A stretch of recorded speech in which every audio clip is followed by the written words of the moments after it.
এখন তো ভাটা চলছে, কোন সিজনে জোয়ার আসে কিংবা কোন সময় বেশি মাছ পাওয়া যায়? এই ব্রিজের জন্য, ব্রিজ তৈরি হচ্ছে সেই জন্য জল বন্ধ এখন, আচ্ছা, না হলে জল নোনা জল আসতো, এখন ভর্তি হয়ে।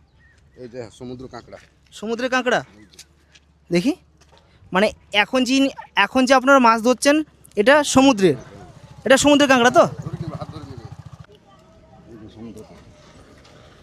আমি বলছি কখন জোয়ার হয়? সমুদ্রে যখন জোয়ার আসে এখানটায় জোয়ার ঢুকে আসে 2 ঘন্টার পরে। 2 ঘন্টার পরে, কিন্তু এখন তো দেখছি এখন তো ভাটা, মানে এই যে ব্রিজ হচ্ছে, গোবিন্দপুর ব্রিজের জন্য জল বন্ধ করে দিয়েছে এখন। জল বন্ধ করে দিয়েছে। হ্যাঁ।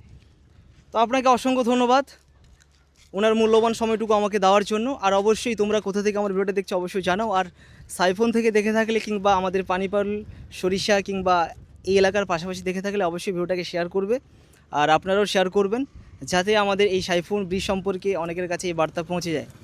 আর কেমন লাগলো ভিডিওটা অবশ্যই কমেন্টে তোমরা জানাবে, আর অবশ্যই ভালো লাগলে আমার পেজে গিয়ে ফিডব্যাক জানাতে তোমরা ভুলো না। থ্যাংক ইউ সো মাচ, দেখা হচ্ছে খুব শীঘ্রই নেক্সট ভিডিওতে। Thank you.